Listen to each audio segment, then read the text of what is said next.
और चलिए बात करते हैं रूस यूक्रेन युद्ध की। पुतिन का बारूद यूक्रेन में जमकर तबाही मचा रहा है।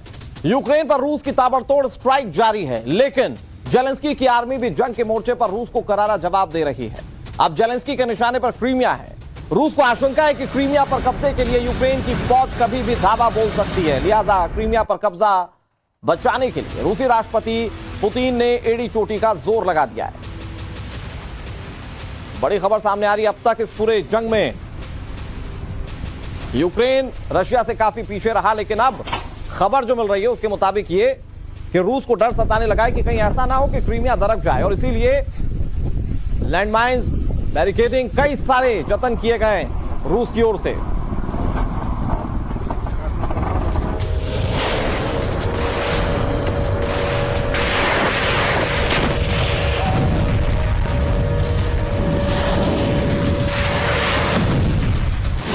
क्रीमिया में पुतिन की किलाबंदी।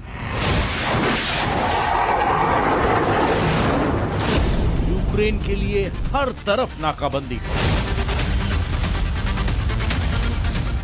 क्या क्रीमिया पर हमला करेंगे जेलेंस्की? 2014 में क्रीमिया पर रूस के कब्जे के बाद यूक्रेन ने क्रीमिया को कब्जा करने की कई बार कोशिश, लेकिन हर बार उसकी तमन्ना अधूरी रह गई। तो क्या जेलेंस्की 2022 का अंत क्रीमिया पर रूस के कब्जे के खात्मे के साथ करना चाहते हैं? ये सवाल वॉर जोन में हर किसी की जुबान पर है, क्योंकि क्रीमिया से जो तस्वीरें आ रही हैं वो बहुत कुछ कह रही हैं।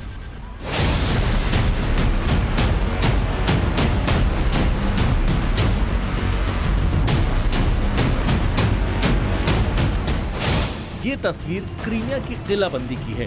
पुतिन की सेना ने यहाँ हर जगह इस तरह नुकीले पिरामिड बिछा रखे हैं, एंटी टैंक बैरियर लगे हैं। रूसी सेना क्रीमिया में दाखिल होने वाले रास्तों पर माइंस बिछा रही है, कटीली तारों का जाल तैयार हो रहा है। क्रीमिया में यूक्रेनी सेना के हर अटैक को बेअसर करने का ये मास्टर प्लान है। क्रीमिया को स्पेशल सिक्योरिटी लाइन से इस तरह ढका गया है कि पुतिन का ड्रैगन प्लान जेलेंस्की के जवानों की हर कोशिश पर पानी फेर देगा।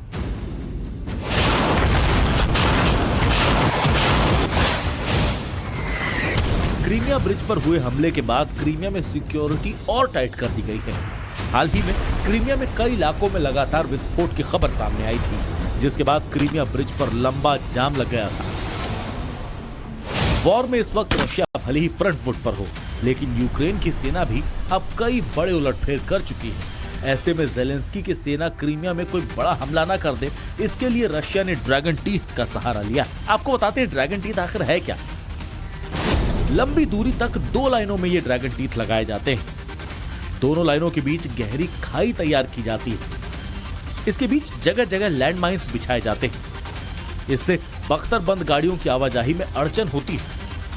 ये टैंक के मूवमेंट को रोकने में भी सक्षम होते हैं। पुतिन किसी भी हाल में क्रीमिया को खोना नहीं चाहेंगे। ऐसे में अगर यूक्रेन ने क्रीमिया की तरफ कदम बढ़ाए तो 10 महीने से चल रहे युद्ध की सबसे विध्वंसक तस्वीर दिख सकती है। वॉर जोन से विद्यानाथ झा के साथ bureau report, times now Navbharat.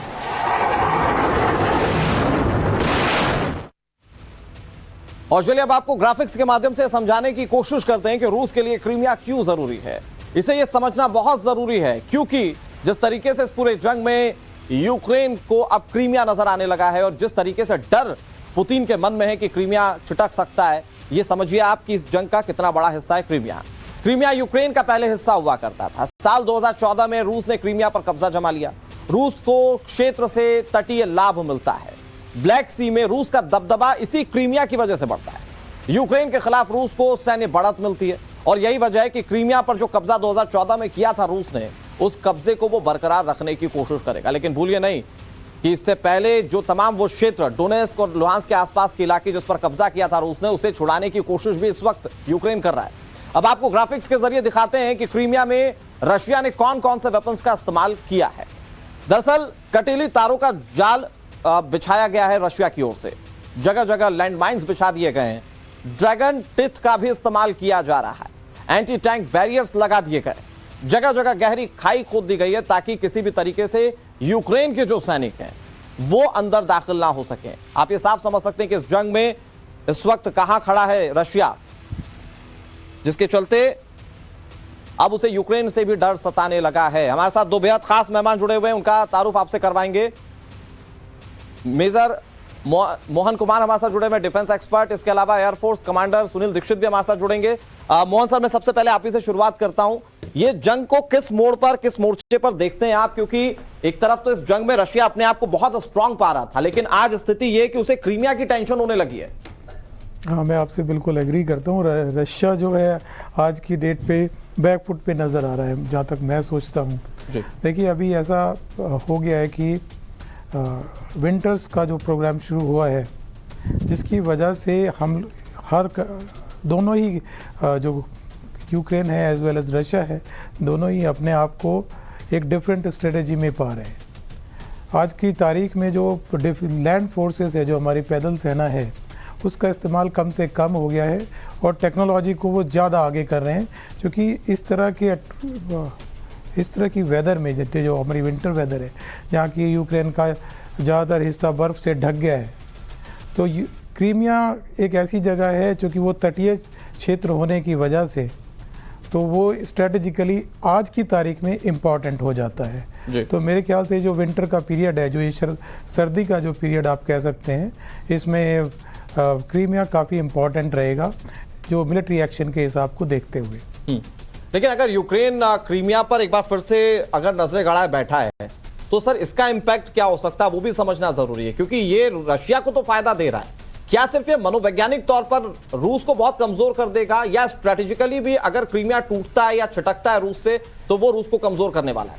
देखिए, क्रीमिया बहुत ही इम्पोर्टेंट स्ट्रेटेजिकली इम्पोर्टेंट जगह है जी, और हर दोनों ही पार्टी चाहेंगी, चाहे वो यूक्रेन हो या रशिया हो, दोनों ही फोर्सेस चाहेंगी कि वो क्रीमिया के ऊपर कब्जा करे, क्योंकि क्रीमिया एक ऐसी जगह है जहाँ से रशिया जो है वो यूक्रेन की बहुत सारी सप्लाईज जो थ्रू ब्लैक सी आ सकती थी, वो रोक लेता है जी। ये एक उसको साइकोलॉजिकल एडवांटेज है। दूसरी ओर अगर यूक्रेन क्रीमिया को वापस ले लेता है, तो उसके लिए एक बहुत बड़ी साइकोलॉजिकली और स्ट्रेटेजिकली दोनों तरीके से उसकी एक बहुत बड़ी क्या क्रीमिया को वापस लेने के बाद यूक्रेन की पूर्णतया जीत मान ली जाएगी? नहीं, क्योंकि 2014 में भी काफी बौखलाहट थी यूक्रेन में इसको लेकर। देखिए, क्रीमिया पर कब्जा करने का एक ही मकसद था रशिया का कि वो यूक्रेन को आइसोलेट करना चाहता था, और ताकि वो हर चीज़ के लिए रशिया के ऊपर डिपेंडेंट रहे। लेकिन अगर क्रीमिया उसको वापस मिल जाता है, तो उसके बॉर्डर्स, जो उसके सी बॉर्डर्स हैं, समुद्री तटीय जो उसका व्यापार है, या सी बॉर्डर्स के थ्रू उसके जो भी ट्रेड्स और उसके थ्रू जो भी उसकी फैसिलिटीज़ मिल जाती हैं उसको, उससे एक बहुत बड़ा एडवांटेज साइकोलॉजिकली भी उसको मिल सकता है।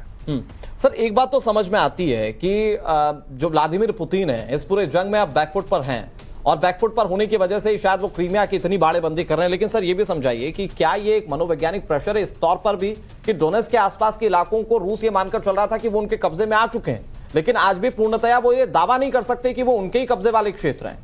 हाँ, आपकी बात बिल्कुल सही है। मैं आपसे बिल्कुल इससे मैं इत्तेफाक रखता हूँ कि अभी भी स्ट्रेटेजिकली ऐसा नहीं कहा जा सकता है कि भी रशिया ने कोई अपर हैंड करके वो कोई कन्विंसिंग जीत दर्ज कर ली है। एडवांसेस जरूर किए हैं, देखिए, जो इस युद्ध का जो क्षेत्र है वो यूक्रेन के अंदर बनता है जी। तो रशिया अपने आप को थोड़ा सेफ महसूस करता है, क्योंकि लड़ाई उसकी ज़मीन पे नहीं हो रही है। नुकसान जो है, जो कुछ भी होना है, वो यूक्रेन का होना है। अब इम्पॉर्टेंट चीज़ इसमें ये आ गई है कि रशिया को, जहाँ एक तरफ जो उसकी आर्टिलरी, जो उसकी सबसे स्ट्रॉन्गेस्ट फोर्स होती है, जिसको हम आर्टिलरी बोलते हैं, और जिसका दुनिया में वो अपने आप की नंबर 1 फोर्स मानी जाती है, वो नहीं चल पा रही है।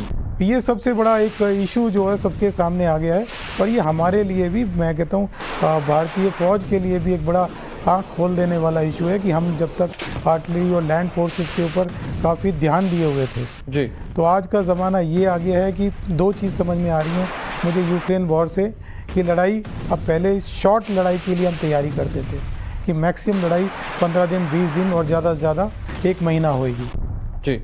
लेकिन आज की तारीख को देखते हुए मुझे लगता है कि कोई भी लड़ाई, अगर कोई भी कंट्री दो लड़ाई करेंगे, तो ये लंबा चलने वाला है।